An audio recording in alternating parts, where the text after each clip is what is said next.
What would you do for the most valuable thing in the world? What would you invest? In this video, we're going to hear a parable that answers that question. Welcome. I'm Pastor Mike, and this channel is called Scripture That Makes a Difference, because I believe Scripture has made a difference in my life, and that it can make a difference in yours as well. So each video in this channel aims to show how each passage makes a difference today. Now, if this is your first time here, you can learn more about this channel in the description below, and if you find you like this kind of content, just click the subscribe button and you'll get more. This weekend at the church, we're going to look at two small parables Jesus taught near the end of Matthew chapter 13. These parables speak about value and sacrifice.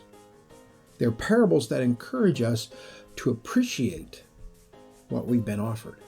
The first parable is called the treasure in the field. It's in verse 44. It speaks about a worker who's working another man's field and finds a treasure buried there.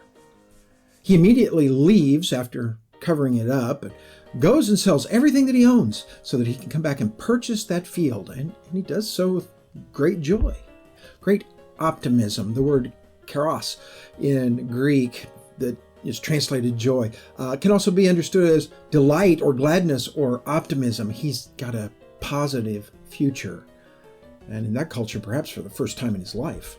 The second parable, which is recorded in verses 45 and 46, is frequently referred to as the pearl of great price. It's about a merchant who deals in pearls, and he goes from place to place looking for pearls that he could purchase and then resell. And he finds one that is more valuable than any pearl he's ever seen before. He immediately leaves and sells everything that he owns and purchases that pearl. It might be helpful to reflect for just a couple of minutes on the value of these two items. First, we've got to remember that these parables represent the kingdom of heaven that Jesus has come to establish, the kingdom that the religious leaders have rejected, but that the simple people want to receive. The second thing to remember is who the king is, and that he's the one who's paid for the kingdom. Now, it's easy to point at the crucifixion, and that would be enough. The horrible agonies that go with being scourged and then crucified and then pierced through the side with a spear, each in itself enough to be an execution. And the crucifixion in particular was designed to be the most excruciating thing that a person would ever have to go through. In fact, the word excruciating comes from the word crucifixion in the Latin. But Jesus paid more than that. We're about to celebrate Christmas. When Jesus left heaven, he left the very presence of his Father and the service of all the myriads of angels. He came to earth and lived in poverty.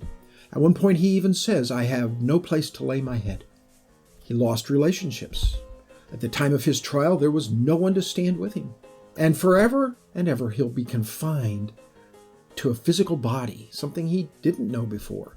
And not only that, but that body will forever bear the marks of a crucifixion, all to purchase the kingdom and then to offer it to you. I would encourage you, in light of this, to appreciate the value of what you've been offered, the kingdom of heaven. Sure, in the future, when we go to in the sky by and by, we will live in that kingdom forever, but that kingdom has realities right now. Some believe that he speaks primarily of the church, and while I'm not willing to go to the primary part, the church is involved. The communion of saints and the purpose that the church gives to reach the world with the message of Jesus Christ gives us a tremendous value and a tremendous hope for the future. And it's present right now. And that present reality, that right nowness of the kingdom, and the value of him giving it to us and calling us to invest our lives in it is what makes this Scripture that makes a difference. Now, you may have heard other things, other interpretations and other applications from these two parables, and if you have, I hope you'll share those in the comments. There may be something new here that you haven't heard before. I would like to hear that from you as well, and any questions that might arise from what I've said today. I want to have the opportunity to answer those for you. Please put those in the comments below as well. Don't forget, you can make suggestions about future content, passages that you'd like to hear me explain how they make a difference today.